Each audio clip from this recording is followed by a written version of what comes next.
baca hadis ni, seumpama kita berada dengan Nabi sallallahu alaihi wasallam dan kita berada di hadapan Baginda sallallahu alaihi wasallam. Diceritakan tentang Imam Malik rahimahullah. Imam Malik ni ketika dia nak baca hadis, dia akan pakai baju yang cantik, dia akan berwangi-wangian, dia akan berada pada tempat yang baik. Kemudian ditanya kepada beliau, kenapa engkau bila engkau nak baca hadis macam tu keadaan kau? Dia kata, kerana aku membaca satu kalam nubuwah, iaitu kata-kata Nabi SAW menghormati ihtiram, iaitu hadis Nabi SAW, maka dia beradab ataupun memakai yang melakukan macam yang kita sebutkan tadi, kerana hormat akan hadis Nabi SAW. Pernah suatu ketika ada khalifah yang meminta beliau untuk datang ke istana untuk mengajar. Jadi dia kata, aku tak akan datang melainkan al-ilmu la ya'ti illa yata'adda bih. Ilmu ni tak datang melainkan engkau kena mendatangi ilmu. Kalau engkau nak ilmu, kau mesti kena datang ke masjid walaupun engkau sebagai seorang khalifah. Baik, akhirnya khalifah datang. Ketika khalifah datang ke majlis Imam Malik ni, jadi Imam Malik ni, orang ni semua baru berdiri hormat kepada khalifah. Baik, kita pun kalau betul menteri datang pun kita bangun. Ini kan pula khalifah. Baik, akhirnya bila orang semua bangun, dia tak bangun. Dan bila dia tak bangun, orang tanya kenapa tak bangun. Kerana dia kata, aku lebih menghormati, iaitu hadis ini melebihi daripada sesiapa yang lain. Maka dia sampai ke satu tahap dia tidak bangun ketika berada di dalam majlis tersebut.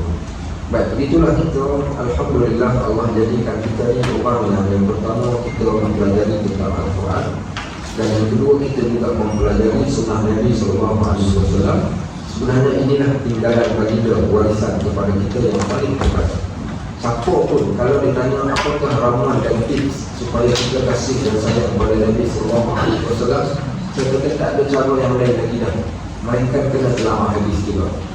Even kalau dia baca kitab sirah cerita satu part, bahkan sirahnya hanya sekadar mungkin dalam 30% kehidupan Nabi SAW. Adapun yang lain-lainnya adalah berada di dalam Al-Quran dan di dalam Sunnah. Siapa yang nak, kalau dia tak rasa sayang, tak rasa kasih, dia nak lahirkan ataupun dia nak bagi rasa kasih dan sayang dekat Nabi ni, nak tak nak dia mesti kena melalui Al-Quran dan juga hadis Nabi SAW. Semalam kami baca satu kisah bagaimana luar biasa jahanam ini. Kadang-kadang mungkin orang perempuan ni dia komplain pasal suami dia, ataupun suami komplain pasal isteri dia, ataupun kita katakan biasanya jenis orang lelaki yang bila pergi mana-mana ni jenis tak bawa isteri. Dia datang rumah haji pun seorang dia punya gaji ramah bujang lah sekejap dia rumah dekat rumah. Baik, Nabi SAW di satu ketika ni kan khayyatan fil Madinah. Ada seorang khayyat ni maksudnya tukang jahit. Tukang jahit ni berada di Madinah.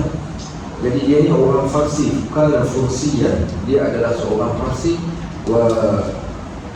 dan bagi dia ni pula seorang yang tukang masak yang mahir, pandai masak. Orang Farsi, masakan yang sedap ni masakan Farsi, masakan Turki ni di antara tempat-tempat yang masakan yang amat sedap, termasuk juga yang berada berdekatan, contoh macam Syria dan sebagainya ni. Masakan mereka masakan yang luar biasa. Baik, jadi dia ni pandai masak. Fasana'a lin Nabi SAW ta'aman. Dia pun masak satu jenis makanan untuk Nabi SAW. Summa ja'a ila Rasul SAW satu hari. Kata Anas, dia datang. Ketika Anas ada tengok, dia datang ni nak jemput Nabi SAW. Fada'a ila manzilih. Dia nak ajak Nabi SAW pergi ke rumah dia makan. Pada waktu tu Nabi SAW duduk dengan Aisyah. Bila dia datang, dia bagi Assalamualaikum ya Rasulullah, jom ramai yang datang, saya dah masak makanan untuk makan kat rumah. Baik, kata Nabi SAW, wahadi ni, sebelah aku ni. Dia kata, tak, aku jemput kau sama je. Nabi kata, tak apalah, terima kasih lah, aku tak lagi. Dia minta pada kali kedua, ya Rasulullah, datanglah kat rumah untuk makan. Nabi kata ni, dia ni macam ni pula. Kemudian sekali lagi dia kata, aku jemput kau seorang saja. Nabi kata, tak apa, kita nak datang. Sampai kali yang ketiga, dia dah jemput semua-semua. Dia kata, tolonglah datang, Rasulullah, aku dah masak masakan untuk kau. Nabi kata, ni, orang rumah aku ni macam mana?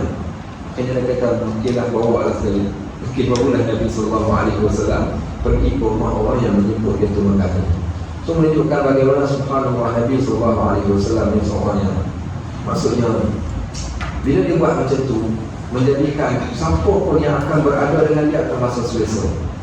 Satu ketika Nabi SAW ni minum segelas air. Ketika minum, dia takkan minum seorang. Kita ni nampak ni Ustaz, bagi kau Ustaz aja seorang minum ke dalam saya pun tak tahu dia buat dia kena ni. Baik, okay, sahabat kita ni minum seorang je. Okay, baik. Tapi Nabi SAW dia tak minum seorang. Dia tu dia minum. Sebelah dia ni kata salah saya Ibn Abbas. Sebelah Ibn Abbas ni adalah Abu Bakar. Duduk waktu tu dekat berdekatan.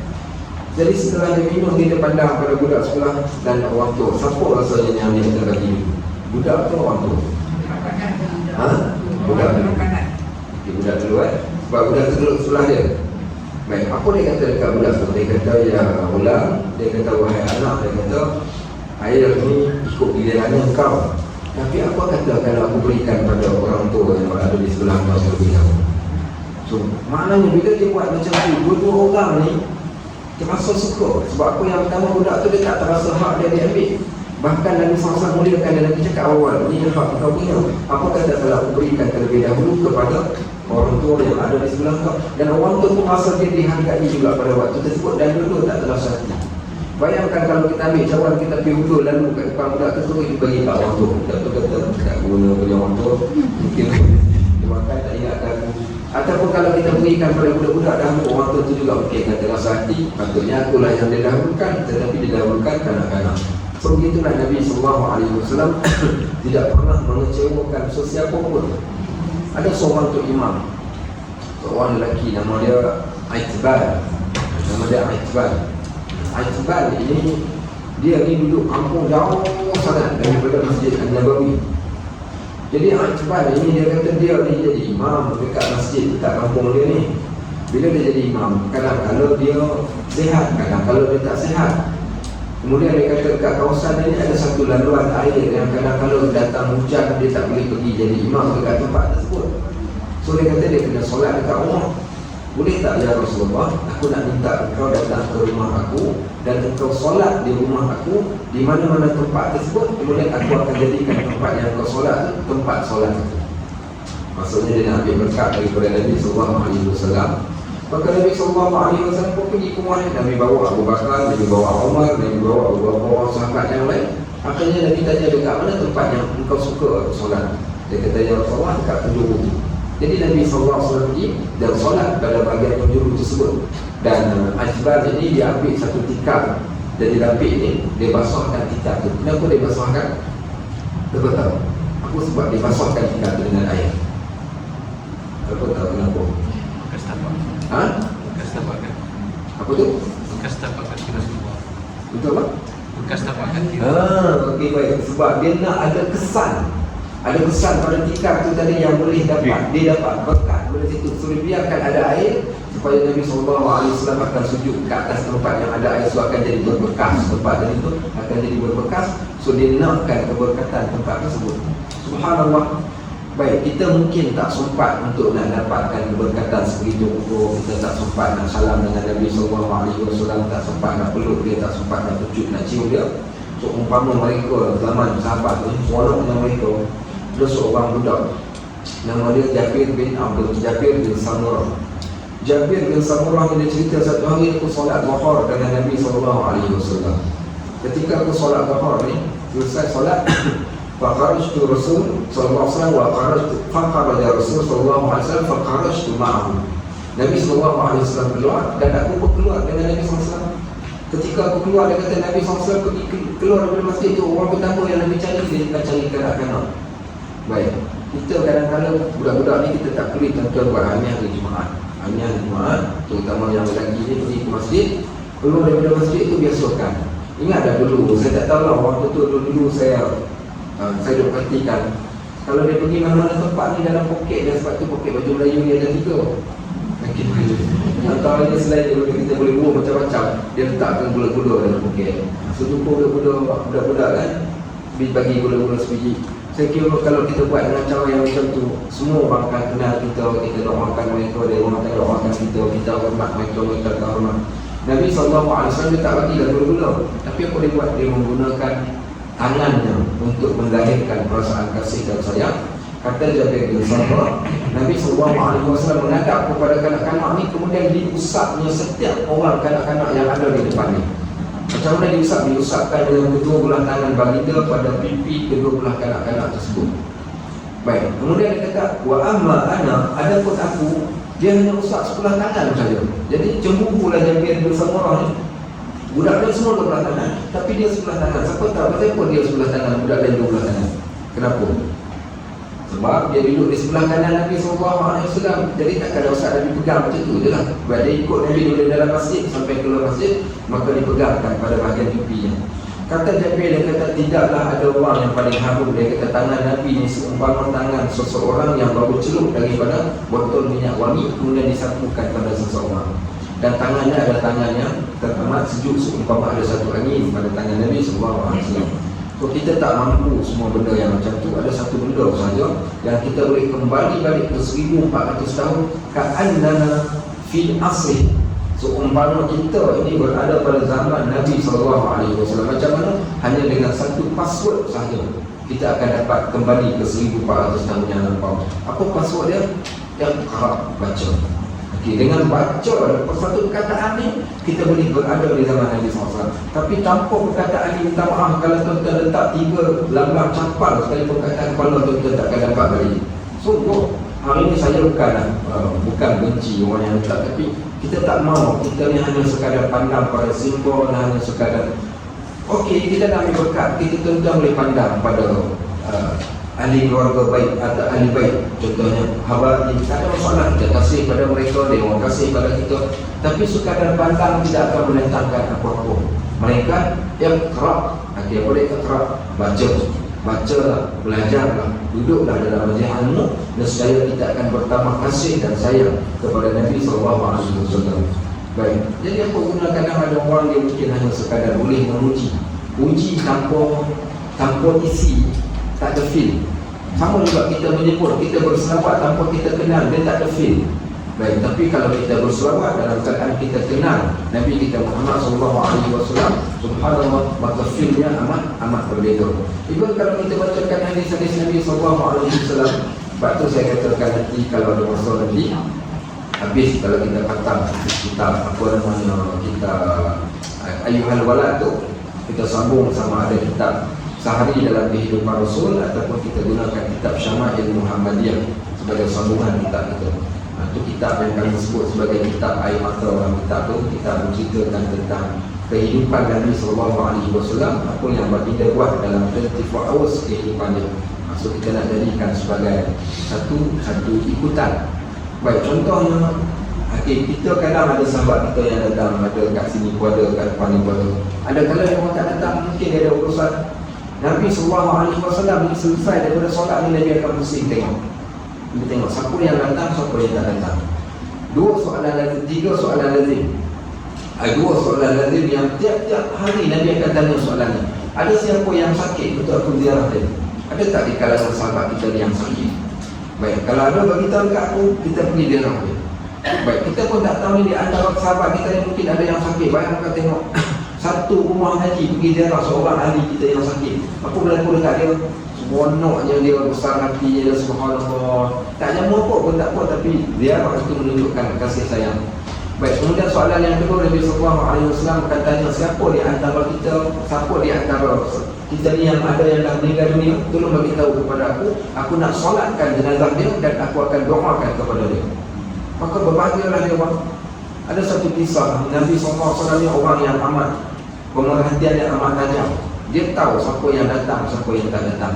Saya tak tahu siapa yang datang, semua kecam je dah, ada kosong ni, ada orang tak datang lah. Tapi Nabi SAW dia boleh kenal siapa yang datang dan siapa yang tak datang. Dia sampai saja tu, dia tanya soalan, dia kata, mana pergi orang tua yang kerja duduk cuci masjid kita ni? Maknanya dia datang tu, dia perhatikan siapa yang ada. Bukan orang yang duduk kat Masjid Nabawi ni, bukan 30 orang, bukan 40 orang untuk senang dikenali. Bahkan mereka mungkin ratusan, ribuan orang waktu tersebut. Buktinya ketika perang Uhud dah ada 1000 orang.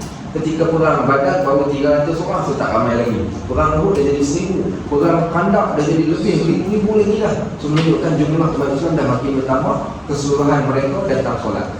Tapi dia boleh cak. Mana pergi makcik ni? Orang kata, ya Rasulullah, makcik tu dah meninggal dunia semalam. Kenapa tak cerita dekat aku? Orang kata, sebab dia meninggal tengah malam. Kami tak nak menyusahkan kau, kau sedang berehat. Nabi SAW marah sangat-sangat. Nabi kata, tunjukkan pada aku di mana kubur dia. Jadi semua dia orang pergi ke Baqi', ditunjukkan kubur, dia berdiri di atas kubur itu, kemudian Nabi buat solat jenazah dan didoakan kepada perempuan tua itu tadi. Apa kata Nabi SAW?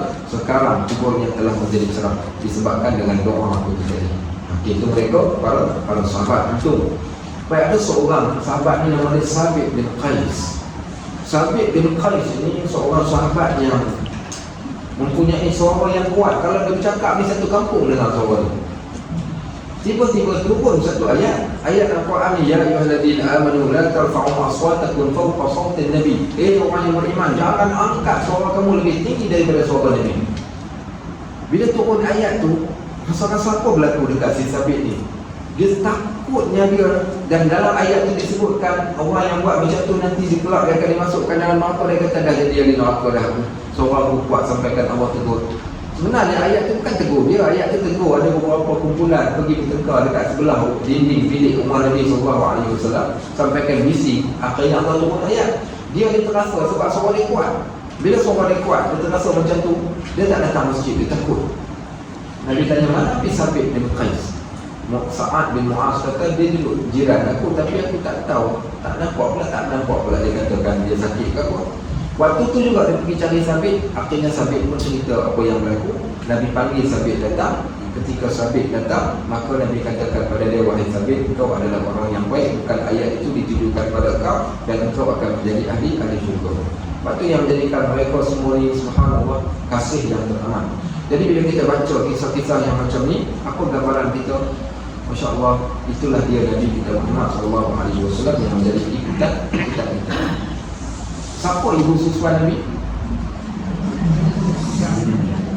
Baik, itu seorang je.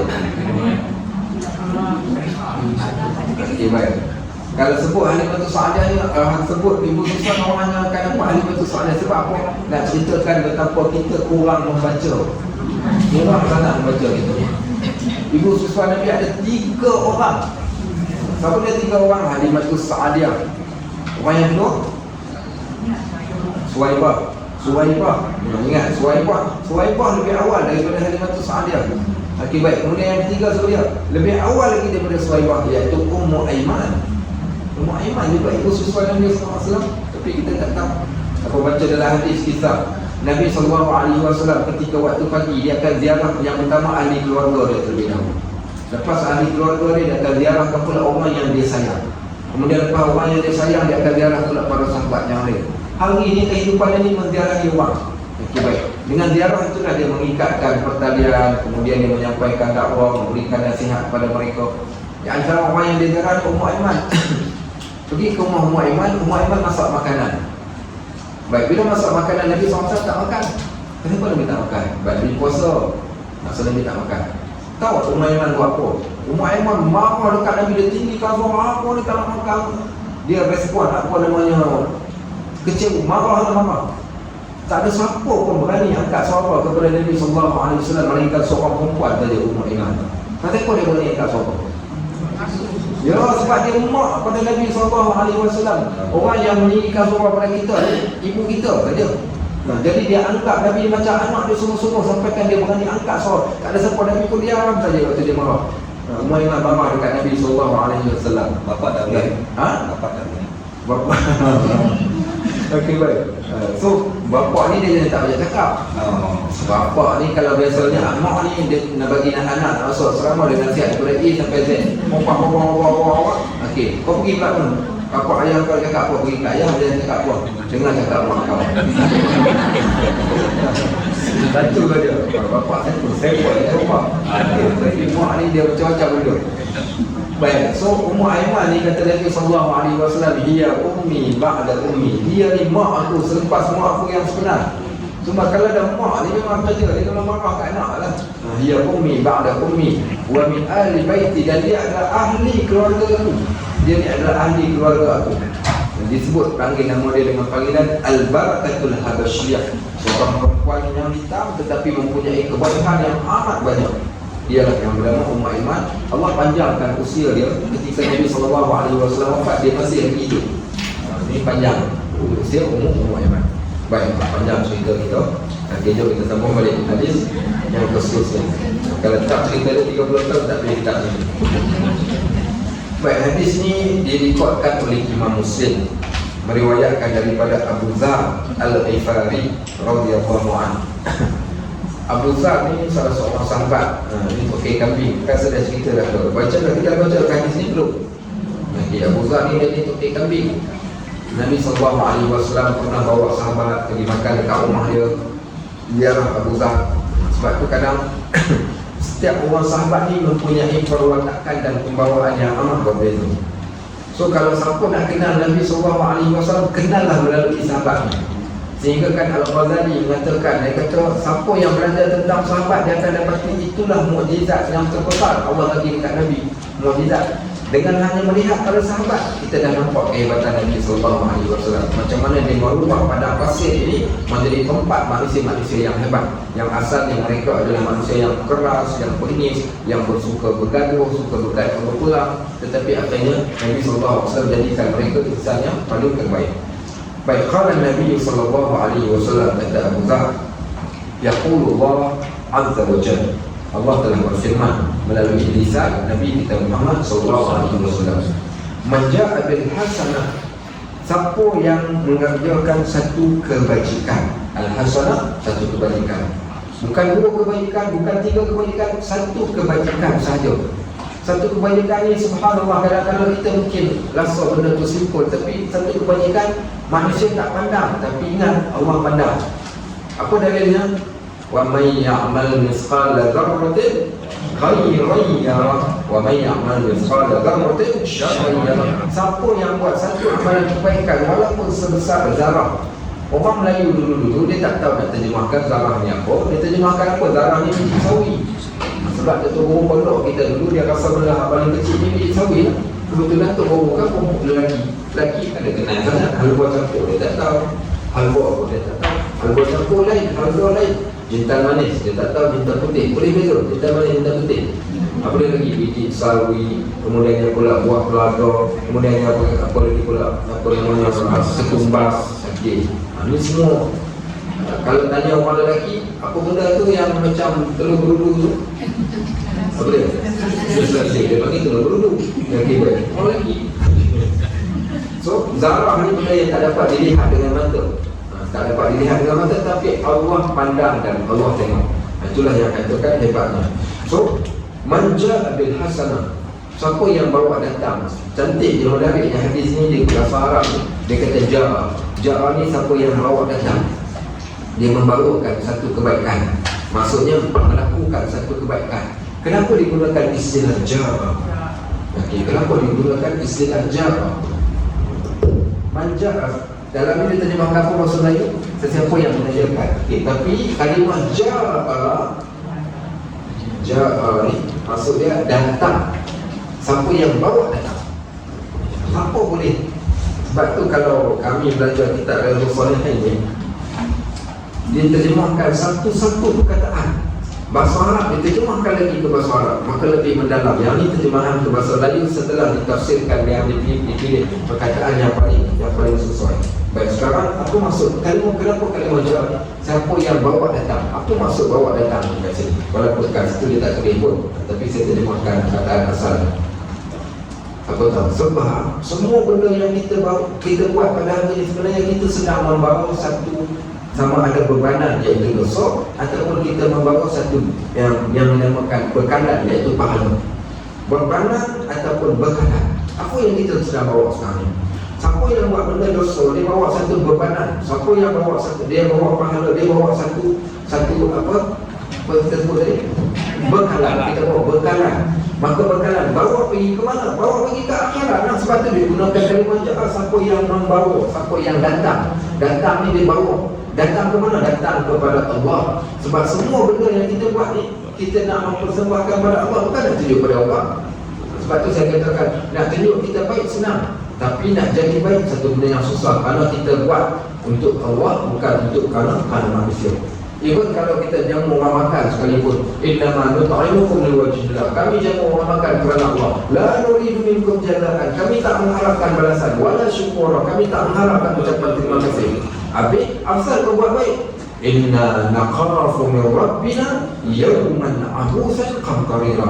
Sebenarnya kami ni buat baik kerana kami takut satu hari yang wajah manusia akan bermuka masam. Kenapa bermuka masam? Dia bawa bebanan yang amat banyak. Bebanan ni sampai ke satu tahap ni tak boleh jalan. Kenapa tak boleh jalan? Sebab bawa dosa banyak. Akhirnya nak boleh jalan selangkah. Kan kau siapa yang baca hadis cerita orang dikeluarkan daripada kubur, bagaimana keadaannya? Tidak akan melangkah anak Adam setelah dia keluar daripada kubur, melainkan Allah akan tanyakan beberapa soalan. Langkah satu soalan, langkah dua soalan. Sebab apa macam tu? Sebab setiap langkah dia ada dosa. Langkah kat sini mungkin dia buat dosa tu, langkah yang kedua dia buat dosa. Maka diperincikan ni kerana audit di akhirat tu, sebagaimana disebut wa man utiya kitabahu bi yaminihi fasawfa yuhasabu hisaban yasira. Siapa yang dapat buku catatan dengan tangan kanan, dihisap dia dengan hisap yang mudah. Dan siapa yang diberikan dengan buku catatan dengan kiri, dihisap dia dengan satu hisap yang amat susah.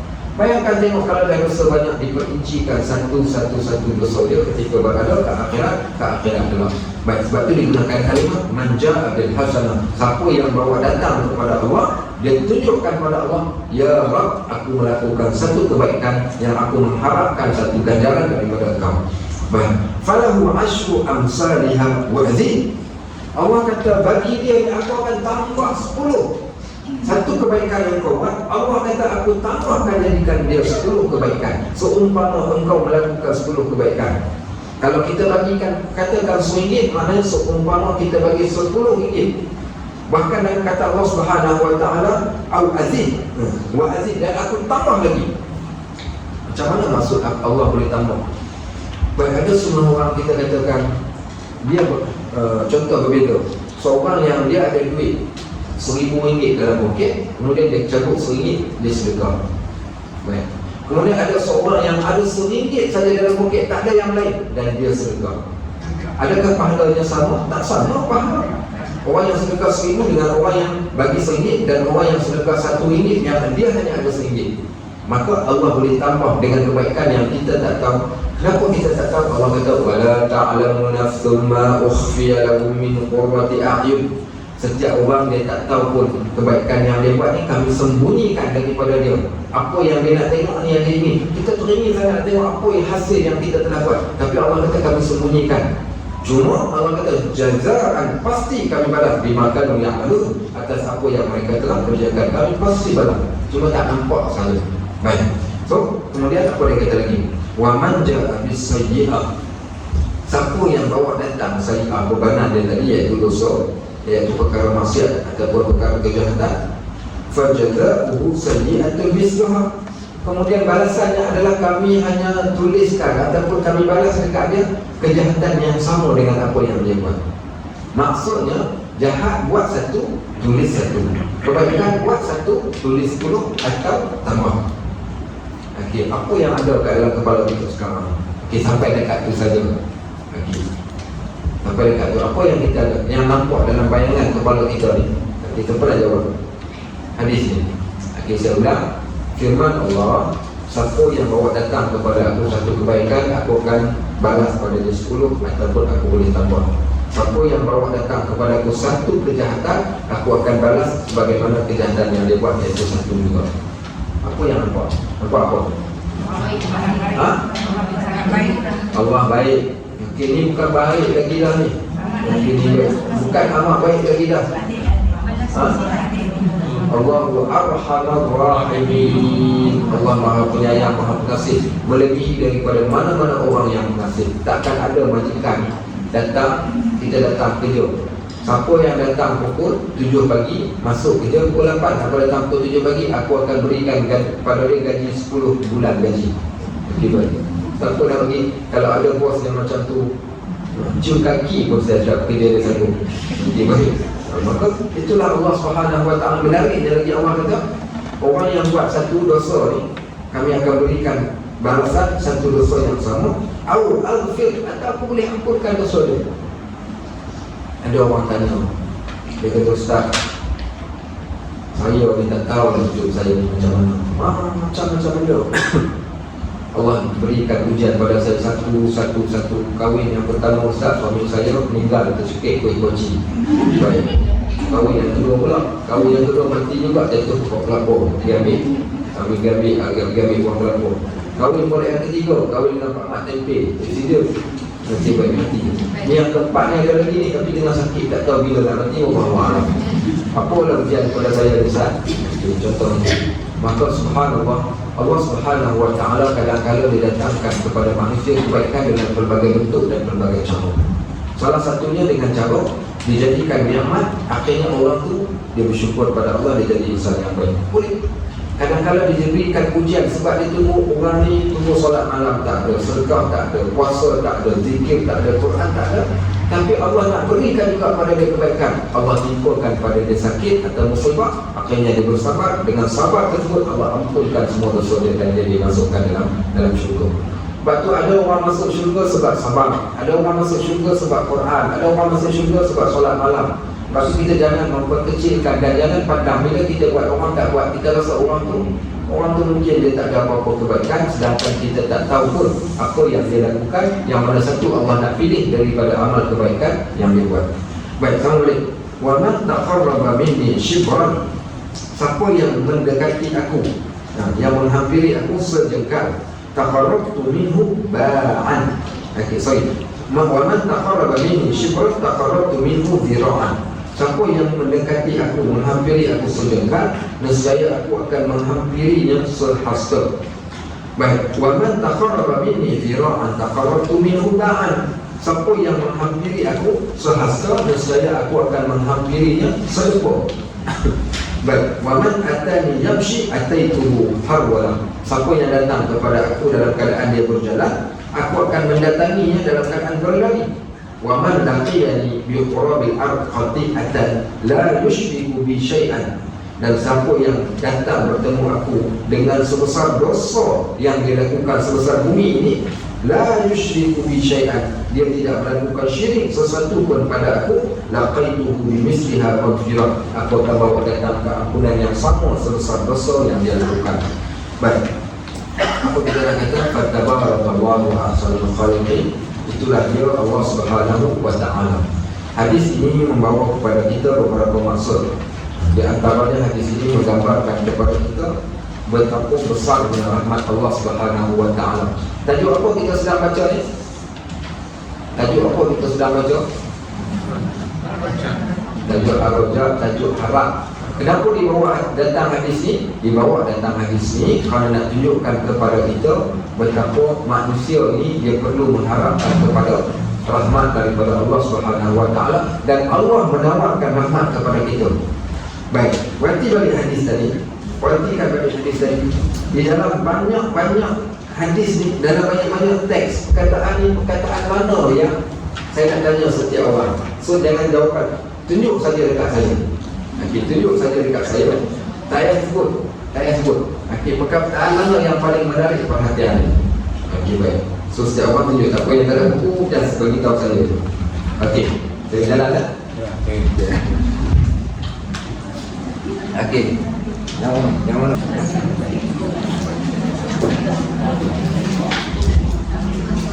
Okey, alhamdulillah semua dah bagi jawapan. Dan ada pelbagai jawapan yang diberikan, dan ada yang bagi jawapan semua tu Ustaz adalah benda yang menarik perhatian, betul. Dan ada orang yang bagi jawapan yang berkaitan tentang kalimah. Dia kata mendekatkan itu sesuatu, dia suka kalimah dekat tu. Baik, Allah alam, kalau tanya saya secara peribadi, tapi semua jawapan tadi itu betul, saya tak menafikan. Semua orang jawab tu, sebab dia jawab ikut diri dia. Dia jawab ikut diri dia, dia bukan jawab ikut apa yang saya kata betul, tak. Tapi atas apa yang dia rasa. Sebenarnya inilah, kadang-kadang ada orang dia baca ayat Quran ni, ada ayat yang boleh jentik hati dia. Pada orang ni mungkin tidak, dan ada orang ni mungkin dia baca hadis, Tapi hadis tu tak jentik hati dia pada part tu, tapi jentik hati dia pada part yang lain, yang tak sama dengan orang yang lain. Sebab tu kalau kita baca hadis ni, Allah ma'alam, kalau saya adalah yang orang yang banyak dosa, bila kita baca Allah Subhanahu wa ta'ala kata, wa man laqiyani bi qarabil ardi khati'atan la yushriku bi syai'an laqaituhu bi misliha maghfirah. Kalau seorang hamba Allah ni datang dia jumpa aku, dia buat dosa walaupun sebesar bumi sekalipun, dengan satu dosa yang besar ni, dan dia tidak syirik langsung kepada aku, nescaya aku akan bawa datang kepada dia keampunan sebesar dosa yang dia lakukan walaupun sebesar bumi. Maka ayat ini ataupun hadis ini menunjukkan kepada kita tentang berkaitan besarnya pengampunan Allah Subhanahu wa ta'ala. Maka bagi kita ni hari ini, apa yang kita harapkan? Pengampunan kita ni. Baik, apa guna kekayaan yang kita ada kalau kekayaan itu takkan menghasilkan satu pengampunan daripada Allah? Apa guna kemegahan, wang ringgit, kuasa, pangkat, kelebihan, panjang usia, besar tubuh badan, cantik, tapi dengan semua benda tadi itu kita tak berjaya menghasilkan satu benda daripada Allah, iaitu pengampunan. Sebab tu kita ni satu benda saja yang kita nak. Sebab bila selagi mana kita tak rasa diri kita ni bersalah, selagi itu kita tak rasa kita ni berdosa. So kita rasa kita megah dengan apa yang kita ada, melainkan bila kita rasa bersalah, maka kita akan mengharapkan satu benda. So umpama orang yang buat salah ni dihadapkan di hadapan hakim, kalau hakim dia kata nak apa? Nak apa benda? Kita kata tak nak. Kita nak apa? Kami nak satu benda saja, kami nak pengampunan daripada Allah Subhanahu wa ta'ala. Maka ayat inilah ataupun hadis ini menunjukkan kepada manusia ini sebenarnya diperlukan satu benda. Kalau dia amat-amat takut akan hari akhirat ni, dia akan perlukan kepada satu pengampunan daripada Allah Subhanahu wa ta'ala. Baik, siapa yang nak nampak dengan lebih jelas, dia boleh baca kitab hadis 40. Pada hadis yang terakhir dalam hadis 40 tu, hadis tu adalah hadis yang hampir sama dengan hadis yang kita baca ni, iaitu bagaimana Allah Subhanahu wa ta'ala boleh mengampunkan sesiapa pun yang dia nak, walaupun orang tu dia mempunyai dosa yang sebesar gunung sekalipun. Ada satu kisah seorang lelaki bernama Ma'is. Ma'is ni dia telah melakukan satu dosa. Dia dah berkahwin dan dia melakukan satu dosa zina. Zina ni satu dosa yang amat besar, terutama bagi orang yang telah pun berkahwin. Baik, satu hari dia datang jumpa Nabi SAW. Dia kata, ya Rasulullah, rejamlah aku ya Rasulullah, bunuhlah aku ya Rasulullah. Nabi kata, pergi balik kau. Dia balik. Dia datang balik, ya Rasulullah, hukumlah aku ya Rasulullah, rejamlah aku ya Rasulullah, zanai, aku telah pun berzina. Nabi kata, pergi balik. Di jalan dia keluar sekejap, dia lari patah balik pula. Dia pegang tangan Nabi SAW, dia cium, dia kata, ya Rasulullah, tolonglah bunuh aku ya Rasulullah, kau hukumlah aku ya Rasulullah, kau rejamlah aku sampai mati. Nabi kata, orang ni gila ke dia ni? Dia, orang kata tak, dia tak gila ya Rasulullah. Adakah dia minum arak ke apa? Ada seorang lelaki bangun pergi tidur dekat mulut dia. Tak ya Rasulullah, dia tak minum arak. Nama dia Ma'is, nama lelaki ni. Baik, kemudian Nabi kata, pergi balik engkau. Dia tetap tak nak balik juga. Akhirnya, bila disebabkan dia mengaku semua-semua, bila Nabi tahu dia orang yang waras, akhirnya dikumpulkan, diminta, dijatuhkan hukuman kepada dia. Akhirnya dia direjam sampai mati. Akhirnya dia kangen ketika dia selepas dia mati ni, ada orang kata, selesai dah jadi buat dosa begitu sekalian. Kata Nabi SAW, sesiapa pun memperkatakan sesuatu tentang Ma'is ini, sesungguhnya kalau sekiranya dibahagikan taubat Ma'is ini kepada seluruh penduduk bumi, nescaya mencukupi untuk taubat itu Allah ampunkan seluruh penduduk bumi. Nak gambarkan betapa besarnya taubat dia kepada Allah Subhanahu wa ta'ala ni, sehingga dia sanggup walaupun dijatuhkan hukuman. Sebab apa dia minta dijatuhkan hukuman? Kerana dia mengharapkan satu benda. Harap apa? Harap supaya Allah bersihkan dia daripada dosa itu tadi. Harapan ni lah yang kita nak ni. Dan inilah topik yang kita sedang bincangkan, topik apa? Ar-Roja. Ar-Roja ni maknanya harap. Baik tuan-tuan, kenapa nak kena harap ni? Harap macam mana kalau kita ni, kita katakan kita tak tahu bagaimana keadaan dan nasib kita di akhirat kelak. Dengan kata di akhirat, esok hari pun kita tak tahu. Inna Allah ya'lamu ghaibas samawati wal ardh. Allah mengetahui yang gaib di langit dan di bumi. Wa yunzilul ghais, Allah menurunkan hujan, manusia tak tahu bila nak datang hujan. Wa ya'lamu ma fil arham. Manusia tak tahu apa yang ada di dalam rahim seorang ibu, Allah sahaja yang mengetahui. Wa ma tadri nafsun madza taksibu ghadan. Manusia tak tahu pun apa yang dia nak dapat esok hari. Wa ma tadri nafsun bi ayyi ardin tamut. Dan kita tak tahu pun apa, kat mana tempat dan bagaimana keadaan saat ketika mana kita nak mati.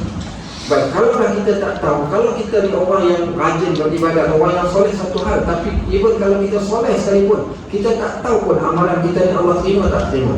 Kalau dah tak tahu ibadat kita, puasa kita, solat kita, dosa kita diampunkan ataupun tidak, satu benda kita kena buat, iaitu husnul dhanni billah, bersangka baik dengan Allah dan mengharapkan Allah SWT ampunkan setiap dosa kita dan Allah selamatkan kita ketika berada di akhirat. Karena Allah SWT berfirman, ana 'inda dhanni bi, aku berada pada sangkaan hamba-Ku. Falyuhsinu dhanni bi, maka hendaklah setiap orang daripada kalian bersangka baik dengan Allah dan mengharapkan kepada Allah SWT, iaitu maghfirah dan juga rahmat daripada Allah SWT. Satu ketika dalam peperangan Uhud, dalam peperangan Hunain, ada seorang perempuan. Seorang perempuan ni setelah dikumpulkan tawanan perang, jadi dia antara salah seorang daripada tawanan perang. Dikumpulkan tawanan semua. Waktu tu dia datang dalam keadaan dia pegang susu dia yang dah meleleh. Rupa-rupanya anak dia hilang. Jadi dia tengah mencari anak dia kerana dia tahu waktu tu dia kena susukan anak dia. Anak dia mesti tengah lapar. Anak dia mesti tengah cari dia dan dia kena susukan anak dia. Akhirnya apa berlaku? Dia cari-cari tu, dia jumpa anak dia, dia celah kaki orang ni, dia pegang, peluk anak dia, dia cium anak dia, kemudian dia susukan anak dia. Nabi SAW pandang pada dia waktu tersebut dan bertanya kepada para sahabat, apa pandangan kalian? Adakah dia seorang ibu yang boleh mencampakkan anak dia ke dalam api, dia akan biarkan anak dia begitu saja? Kata sahabat, tidak ya Rasulullah, dia adalah seorang ibu yang amat penyayang kepada anak dia. Kemudian kata Nabi SAW, wallahi demi Allah, Allah arhamar rahimin, sesungguhnya Allah ni lebih pengasih dan penyayang lagi daripada mana-mana makhluk yang sayang dan kasih kepada makhluk yang lain. Maka Allah lebih sayang.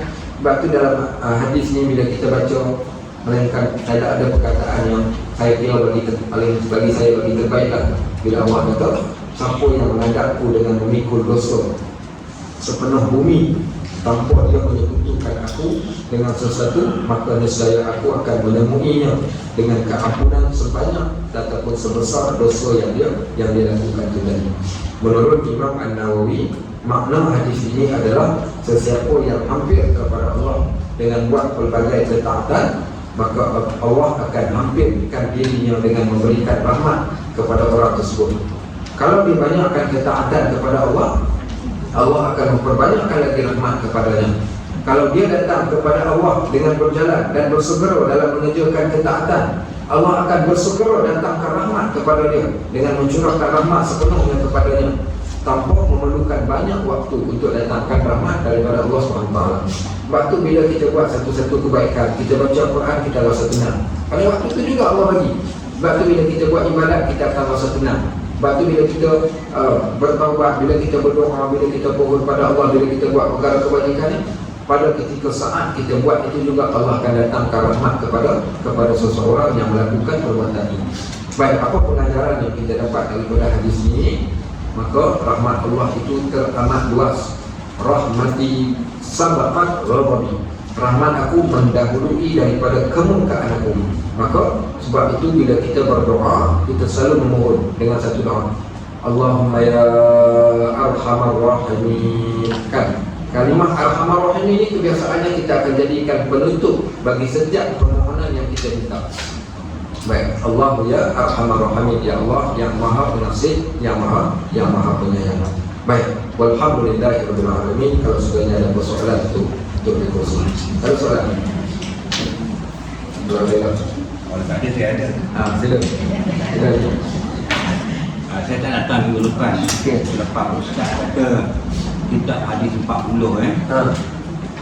So saya tolak ke tepi kitab Sahih Bukhari. Kalau tengok dalam 2,000 lebih tu 40 kan.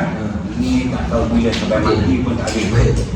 Ambil buku lama tarik ada tak 40 Okey, semua hadis memang tak dinafikan lah. Kenapa kerap disebut tentang hadis 40 ni?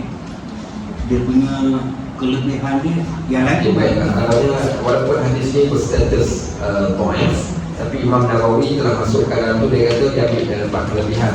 Siapa yang menghafal 40 hadis, nescaya dia seumpama dia menghafal 30 juzuk Al-Quran. Okey, seumpama tu. hadis yang sama 40 tu tak ada. Tak hadis yang apa-apa hadis lah. Oh. Apa-apa hadis 40 menyamai iaitu 30 juzuk Al-Quran. Pasal dia macam kandungan dia macam dalam kitab tasawuf tu. Memang benar. Ada satu lagi kejap tu. Ini hadis yang tadi saya sebut. Lama sih Pak, saya sebut kami balik. Ada satu hadis ni, hadis yang terakhir. Dah baca belum hadis yang terakhir? 40 Hadis terakhir ni hadis nombor 42. Okey, saya bacakan hadisnya. Lebih kurang hampir sama dengan hadis yang kita baca pada hari ini. Al-hadis Tsani wal Arba'un, hadis yang ke-42.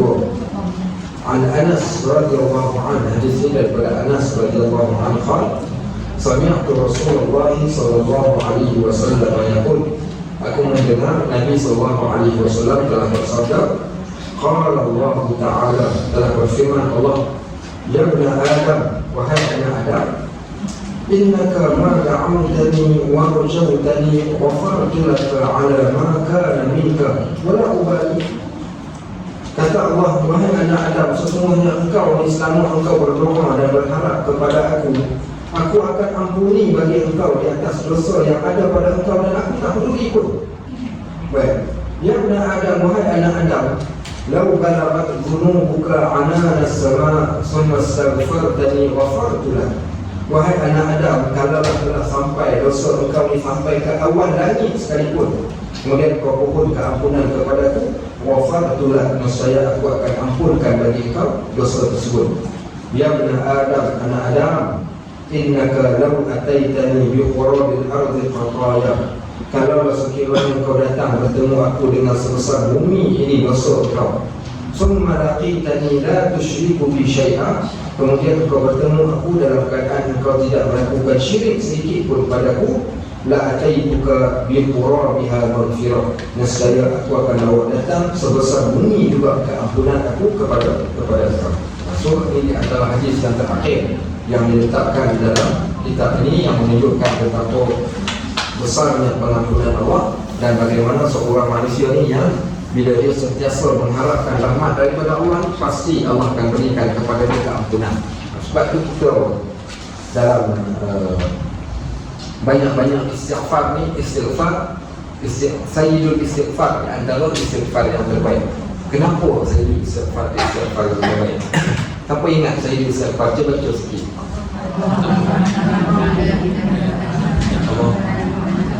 Okay. Ingat tak? Okey, satu part. Wa abu'u bi ni'matika alayya wa abu'u bi dzambi. Siapa faham apa maksud dekat situ? Okey, wa abu'u bi ni'matika alayya wa abu'u bi dzambi. Kalimah wa abu'u tu, sebab tu siapa lah saya dah sebut. Balik nanti canggih tengok kalimah wa abu'u bi dzambi faghfir. Kalimah wa abu'u tu, kalimah wa abu'u apa dia? Bukan wa abu'u tu, kalimah wa abu'u. Dia kalimah kat situ tu ada satu pengiktirafan. Subhanallah, kalimah tu kalimah. Dia ada part-part yang tertentu lah kalau siapa yang faham bahasa Arab ni. Kalau dalam segi istighfar tu pada kalimah wa abu'u bi dzambi ataupun wa abu'u bi ni'matika alayya wa abu'u bi dzambi faghfirli, dekat situ. Kalau ketika kita baca doa iftitah ni, part mana? Kalau haji sendiri dah dekat baca doa iftitah, part mana yang rasa? Tak tahulah kalau ada semua orang dia baca doa iftitah tu biasa, tapi ada satu part yang waktu saat kita baca doa iftitah tu ada benda yang touching lah, kata kita bagi kita bahasa orang ini. Untuk mati ada khusyuk kerana Allah itu. Waktu baca doa iftitah. Okey, tuan-tuan baca. Lepas angkat takbir, kita baca doa iftitah. Okey, wallahu a'lam. Tiga ayat yang Ya wajjahtu wajhiya lillazi fatara as-samawati wal ardh sampai hanifan musliman wa ma ana minal musyrikin. Baik, wajjahtu wajhi, ya Allah, aku menghadap engkau. Aku menghadap engkau ni sekarang ni. Kalimah wajjahtu wajhiya lillazi fatara as-samawati wal ardh.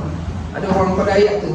Okey, ketika baca surah Al-Fatihah, kat part mana yang kita rasa dia punya feel tu lain macam? Iyyaka na'budu wa iyyaka nasta'in satu. Kemudian ihdinas siratal mustaqim. Itu di antara perkataan. Ada orang tak? Ada orang bismillahirrahmanirrahim itu pun dah madai. Ada orang alhamdulillahirabbil alamin itu pun dah madai. Ya, ihdinas siratal mustaqim tu. Google. Ada orang bagi empat tafsiran Google. Empat tafsiran. Jalan-jalan yang macam-macam. Siratal mustaqim pun dia masuk. Banyak kalau kita. Sebab tu bila makin belajar kan jadi makin pandai. Makin rasa bukan makin bodoh tak. Makin rasa jahilnya kita, makin rasa tak tahu. Kerana ilmu Allah ni teramat luas. Saya ni pun yang baru bertatih baru itu pun rasanya Allah Akbar. Sebab tu bila kita buka banyak buku, sebab tu saya bila mengajar ni kadang mungkin di tempat yang sama saya dah cerita benda ni, pergi ke tempat dia saya cerita balik. Tujuan saya cerita ni ada satu sebab. Yang pertama, saya nak jadikan benda tadi tu sentiasa ingat. Berada kat dalam video saya, so saya nak kena repeat sebut supaya saya dapat hafal. Itulah salah satu cara. Dulunya kita muda lagi, kita boleh hafal dengan cepat. Tapi dah orang kata dah bertua ni, bila baca ni tak berapa nak melekat. So cara nak bagi lekat, saya nak kena ulang. Saya ulang. Sebab tu supaya dia dapat ingat, insyaAllah. Baik, barakallahu fikum wa jazakumullahu khairan katsiran. Subhanallahumma wa bihamdik. Ya, kesalahan. La ilaha illa anta astaghfiruka wa atubu ilaik. Wa sallallahu ala sayyidina Muhammad wa ala alihi wa sahbihi wa sallam. Walhamdulillahi rabbil alamin.